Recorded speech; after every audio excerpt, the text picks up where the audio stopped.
Olha, se tivesse presença de torcida, se a gente tivesse já acabado com esse vírus desgraçado, o Maracanã estaria cheio agora gritando: o Andreasa voltou. Certamente. Certamente, certamente. Seja muito bem-vindo. Bem-vindo. De volta aqui ao Band News em alta frequência. Tá tudo bem com você, Andreasa?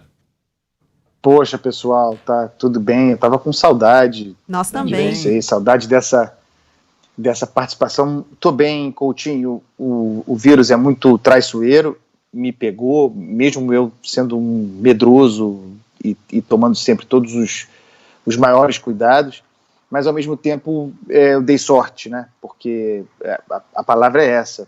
Não importa a idade, não importa se você faz atividade física, se você se cuida, o vírus não escolhe, né, aquele contra quem será especialmente agressivo.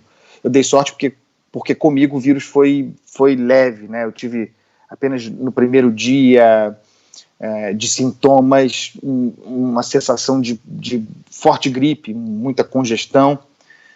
Fiz um tratamento conservador, muito líquido, muito descanso e foi só isso, né? Depois algum cansaço ao longo dos dias, diante de maiores esforços, mas nada demais, sabe? Passei bem e estou muito grato por isso. Estou de volta, feliz em voltar ao batente. Muito bom, bem-vindo de volta. Todos felizes com a sua recuperação, com o seu retorno. Andreasa, tem eleição em segundo turno para algumas cidades brasileiras neste domingo. Tem cobertura, claro, completa da Band News FM, sempre grandiosa. E a gente queria debater contigo hoje, nesse seu retorno, justamente com relação ao segundo turno. O Datapoder fez um levantamento entre 96 e 2006, que só em 20% dos casos houve virada. E quando a gente fala virada, é o candidato que vai para o segundo turno em segundo lugar acabar sendo eleito. Isso é simplesmente um número natural? Afinal, quem está na frente tem mais chance de se eleger? Ou tem algum tipo de explicação, Andreasa? Coutinho, eu acho que não tem explicação. Depende também do volume de vantagem que você tem no primeiro turno e de que forma no espectro político-ideológico, digamos assim, à luz do sistema partidário, você se coloca. Isso quer dizer que um candidato de centro, identificado, percebido como de centro, que termina o primeiro turno em vantagem, tende a se manter como favorito, porque desde o lugar em que ele se encontra, nesse pêndulo político-ideológico, fica mais fácil de reunir, de atrair, de puxar apoios, né? E independentemente do apoio dos adversários, dos que ficaram para trás, de atrair mesmo o eleitor, aquele de centro-esquerda, de centro-direita, ou um pouco para além dos centros, diante do adversário. Então, eu acho que do ponto de vista do panorama político-ideológico, é por aí. E de resto, caso a caso, né? Vejamos aí especificamente o caso de São Paulo, que é o que está na ordem do dia. Aqui no Rio de Janeiro, por exemplo, a eleição parece liquidada. A dúvida é com que volume será rejeitado Marcelo Crivella. Tem gente falando em 70% de votos válidos para Eduardo Paes. Essa é a expectativa, uma eleição que está liquidada. Em São Paulo, não. Né? E, curiosamente, você tem em São Paulo um candidato de centro. Né?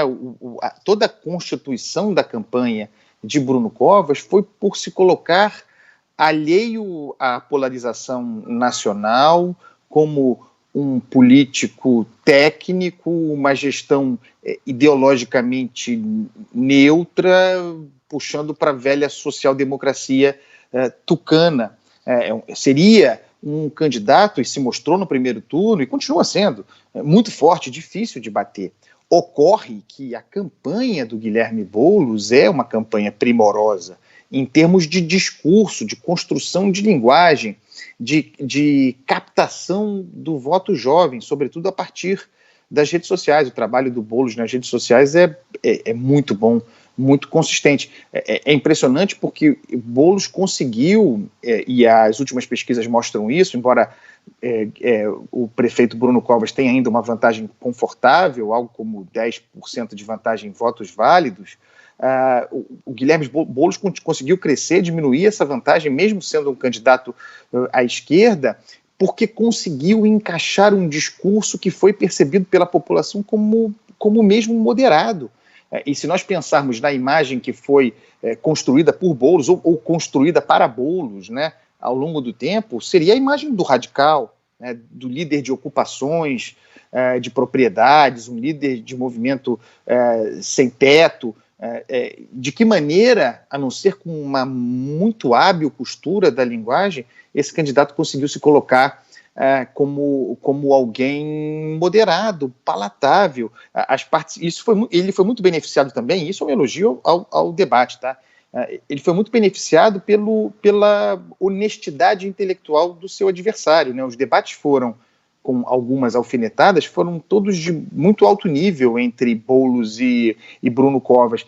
Covas poderia ter feito isso e talvez fosse eficiente em fazer, poderia ter explorado, centrado a sua campanha agora em pintar Boulos, tem muitas imagens para isso, pintar Boulos como um radical, que taca fogo, ocupa territórios, propriedade privada, mas não fez isso, né? Manteve o debate em alto nível e Boulos também soube aproveitar, com muitos méritos, o vácuo burocrático do PT. O PT fez uma escolha por um candidato produto da burocracia mais maluca partidária. O PT podia ter um candidato forte, poderia ter o Fernando Haddad como candidato, talvez não houvesse espaço para o Boulos com uma candidatura forte do PT, do Fernando Haddad, por exemplo, mas não, optou por Gilmar Tato, então se abriu também esse campo da esquerda para Boulos, ele soube capitalizar. A eleição em São Paulo está perfeitamente aberta, e vejam, Boulos cresce sem que tenha havido um erro da campanha de Bruno Covas. Ninguém pode dizer que o fato do sujeito não ser agressivo contra o seu adversário, de ele não ser agressivo contra Guilherme Boulos, seja um erro, né? Isso seria um investimento na falta de civilidade, né? Mas o fato é que, sem que Bruno Covas tenha cometido erro, fazendo uma campanha bastante correta e se posicionando bem nessa campanha, Boulos cresce. Ao contrário do que eu me lembro, para concluir, de uma eleição apertada, decidida em 60 mil votos, que aconteceu aqui no Rio de Janeiro em 2000. Em 2000, o segundo turno foi entre Luiz Paulo Conde, que era o prefeito, contra César Maia, que era o antigo prefeito que tinha sido padrinho de Conde.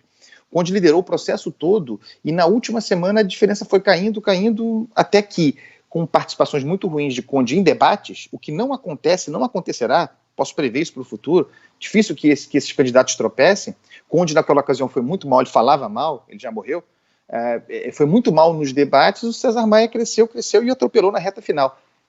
Mas o fez por erro do adversário. Nesse caso aí, o crescimento de Boulos é muito mais por suas virtudes, crescimento competitivo por suas virtudes, do que por falhas do seu adversário.